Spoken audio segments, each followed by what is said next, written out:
எல்லோரும் நல்லா இருக்கீங்களா? இன்றைக்கி தட்டைப்பயிர் இருக்கு இல்லையா, காராமணிங்கிறாங்க, எங்கள் பக்கம்லாம் தட்டைப்பயிர் அப்படின்னு சொல்லுவோம் பார்த்துக்கோங்க. அந்த பயிரில் ஒரு புளிக்குழம்புங்க. அது நான் இப்போ எப்படி பண்ணுறதுன்னு உங்கள்கிட்ட காட்டுறேன். முதல் நான் 3 டேபிள் ஸ்பூன் எண்ணெயை காய வச்சுருக்கேன். அதில் ஃபஸ்ட்டு 1 டீஸ்பூன் கடுகு வெடித்த உடனே கடுகு வெடிச்சிருச்சு. அடுத்து வெந்தயத்தை போட்டுடலாம்.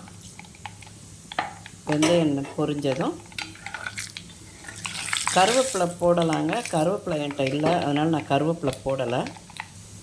வெந்தயம் பொரிஞ்சிருச்சு. ஒரு 6 பல் பூண்டு தட்டி வச்சுருக்கேன் பார்த்துக்கோங்க, அதை போட்டு வறுத்துடலாம்.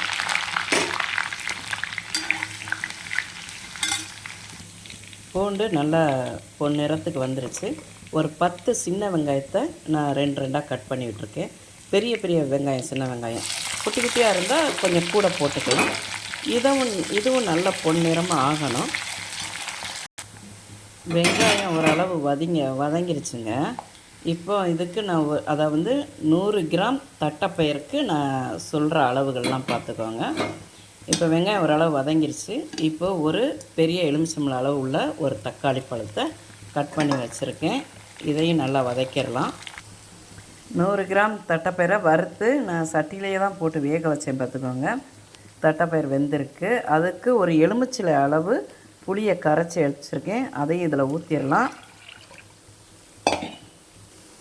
அதுக்கப்புறம் நம்ம குழம்பு பொடிங்க, வீட்டில் ரெடி பண்ண 3 டேபிள் ஸ்பூன் குழம்பு பொடி. அதாவது 100 கிராம் தட்டைப்பயிருக்கு தான் நான் அளவு சொல்லிகிட்ருக்கேன். 3 டேபிள் ஸ்பூன் குழம்பு மிளகாய் பொடி, அதோட மஞ்சத்தூளும் சேர்த்துருக்குறேன். இதையும் போட்டு கரைச்சிடலாம். தட்டைப்பயிறு, புளி எல்லாமே சேர்த்து அந்த மசாலா பொடி போட்டு கரைச்சி வச்சுருந்தோம் இல்லையா, அதை இப்போ ஊற்றிடலாம். வெங்காயம் தக்காளி நல்லா வதங்கிருச்சு. இதை ஊற்றிட்டு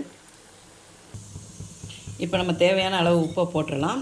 இந்த குழம்பு நல்லா கொதித்து ஒரு 10 நிமிஷம் நல்லா அது எண்ணெய் தெளிய வற்ற விட்டு நம்ம இறக்கி சாப்பிட்லாம். இது சாப்பாட்டுக்கும் சரி, சாம்பார் சப்பாத்திக்கும் சூப்பரான ஒரு குழம்பு பார்த்துக்கோங்க. இதை இப்போ மூடி வச்சுருவோம். குழம்பு ரெடி ஆகிடுச்சுங்க. நான் குழம்பு கொதி வந்த உடனே ஒரு 10லேருந்து 15 நிமிஷம் நல்லா சிம்மில் வச்சிட்டோம்னா நல்லா எண்ணெய் தெளிய சூப்பரான குழம்புங்க இந்த குழம்பு. இது நான் இப்போ மதியானத்துக்கு சாப்பிட்டுட்டு மீதியை நைட்டு சப்பாத்தி போட்டு சப்பாத்திக்கு வச்சுக்குவேன். அருமையாக இருக்கும், ஈஸியாக இருக்கும், டக்குன்னு பண்ணிடலாம் பார்த்துக்கோங்க. இந்த குழம்பு உங்களுக்கு பிடிச்சிருந்தால் பார்வதி வீட்டு சமையலுக்கு ஆதரவு கொடுங்க. ஓம் சாய்ராம்.